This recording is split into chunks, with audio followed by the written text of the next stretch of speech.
Olá, meus irmãos, sejam bem-vindos a mais um Palavra Encarnada, nossa meditação diária a partir do Evangelho.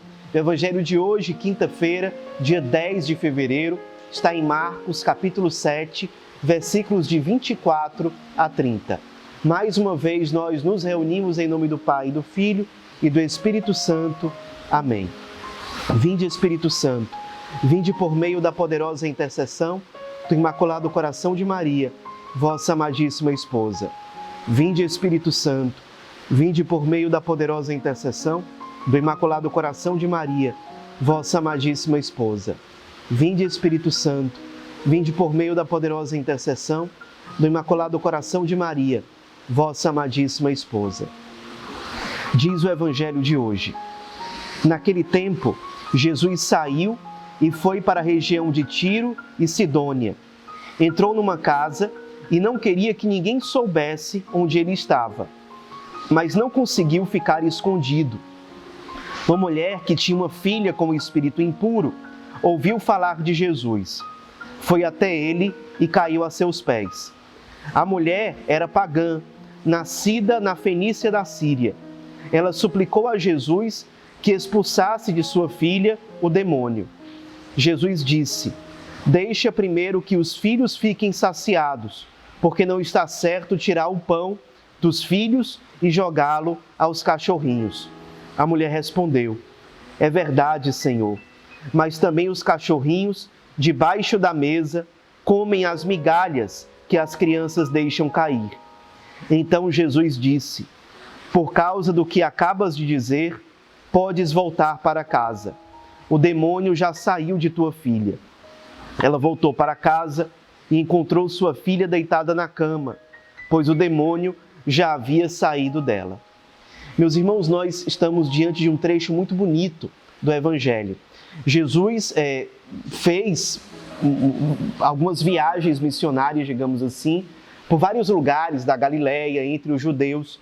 E nesse momento do Evangelho, ele entra numa região de pagãos, que corresponde à região de Tiro e Sidônia. E ele já era muito conhecido por conta especialmente dos milagres realizados. E ele se esconde ali na cidade. Isso para nos ensinar uma coisa. Às vezes, quando a gente está muito em evidência, a gente tem um apego a ficar em evidência. A que as pessoas continuem nos vendo, a que a gente continue tendo sucesso. Porém, mesmo quando a gente está aparecendo muito, esses momentos de escondimento ou de deserto, eles são necessários, até para nos ensinar a não termos apego a esses sucessos mundanos, digamos assim. Só que acontece que uma mulher pagã, ela acaba descobrindo onde Jesus estava, uma mulher fenícia, e ela aproveita a situação para pedir a Jesus que tirasse o demônio que estava na filha dela. E essa mulher, ela é exemplo para nós de grande humildade e de grande insistência na oração. Isso para nos ensinar a não desistirmos imediatamente da oração de súplica. Às vezes a gente acha que uma oração de súplica que a gente faz para Deus já deveria ser atendida. Muitas vezes o que Deus espera de nós é exatamente a persistência, porque a persistência aumenta a nossa fé. Deus nos mimaria se Ele desse imediatamente tudo aquilo que a gente pedisse. Muitas vezes esse processo de espera é o que nós mais precisamos para a nossa conversão, para a nossa salvação. Lembre que muitas vezes a nossa salvação não está exatamente naquilo que nós pedimos a Deus, mas em todo o processo que Ele realiza em nós durante esse tempo de espera. Então a gente precisa aprender a esperar bem.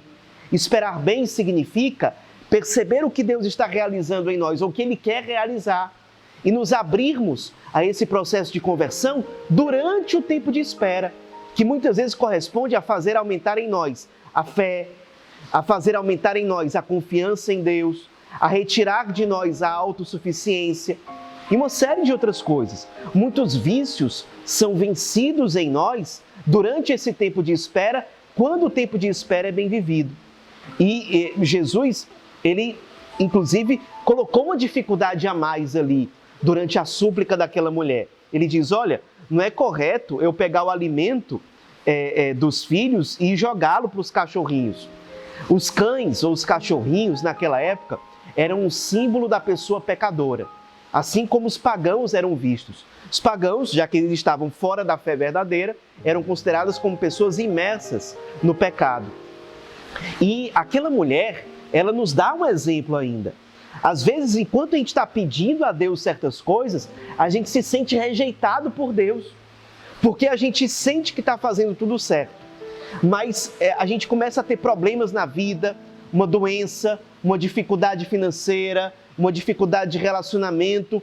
E em vez da gente se abrir à cura que Deus tem para nós, durante esse processo de espera, enquanto nós suplicamos, a gente começa a reclamar de Deus. Como é que pode? Eu estou suplicando, eu estou fazendo tudo direitinho. E Deus permite que isso aconteça comigo. Meu irmão, é exatamente para você aprender a suplicar de uma forma cristocêntrica. Às vezes a gente suplica, a gente pede, nos colocando no centro. O processo de espera deve nos ensinar a colocar Deus no centro e esperar dessa forma. É isso que significa esperar em Deus.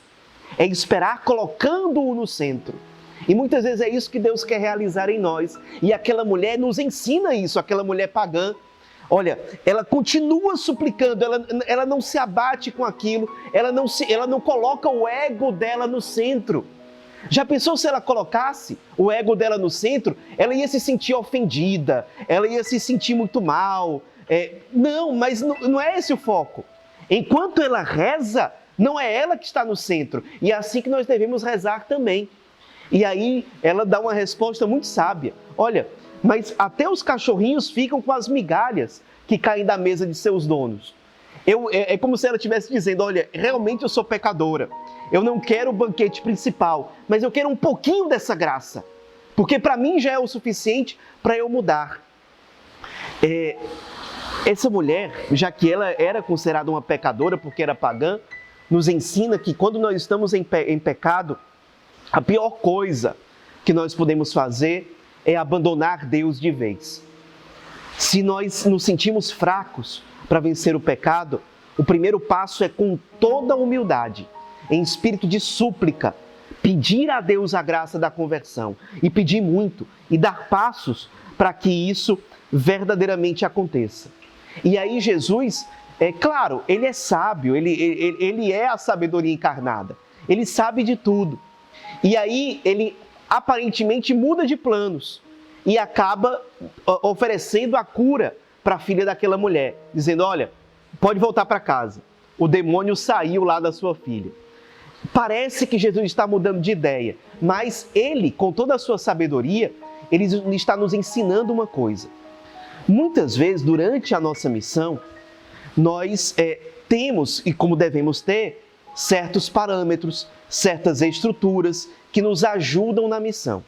Só que muitas vezes, durante a missão, durante o processo de evangelização, nós somos desconcertados.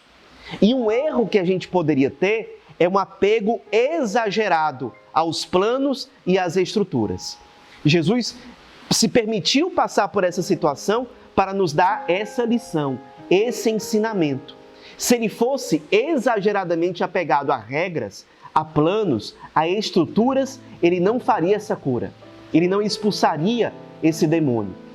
Lembrem, a caridade, o cumprimento da vontade de Deus está acima de tudo, mesmo das estruturas, mesmo dos planos, mesmo das regras que estão aí, sim, para nos ajudar, para nos orientar. Mas o objetivo final é a vontade de Deus, a glória de Deus, a caridade. Então, guardemos isso no coração.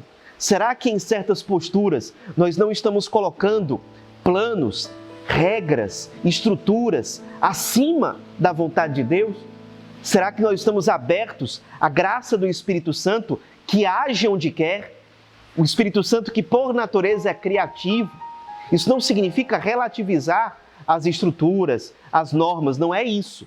Mas é entender que as estruturas e as normas estão a serviço de algo maior. E essa visão do algo maior é que nunca deve ser perdida. Que a Virgem Maria nos ajude a meditar profundamente com isso. Eu queria até convidar vocês que estão acompanhando o Inspira Santo. A ideia não é, pessoal, só você escutar de qualquer forma essa meditação. Não é só você entender isso aqui, mas essa meditação ajudar você a se colocar diante de Deus e encarnar isso. Em que situações da minha vida real isso aqui está acontecendo, essa realidade está se manifestando, para que essa palavra, essa meditação possa se converter em transformação de vida. Então, que a Virgem Maria nos ajude, interceda por nós para colocar em prática tudo isso que nós meditamos no dia de hoje. Ave Maria, cheia de graça, o Senhor é convosco. Bendita sois vós entre as mulheres e bendito é o fruto do vosso ventre, Jesus. Santa Maria, Mãe de Deus, rogai por nós, pecadores, agora e na hora de nossa morte. Amém. Em nome do Pai, do Filho e do Espírito Santo. Amém.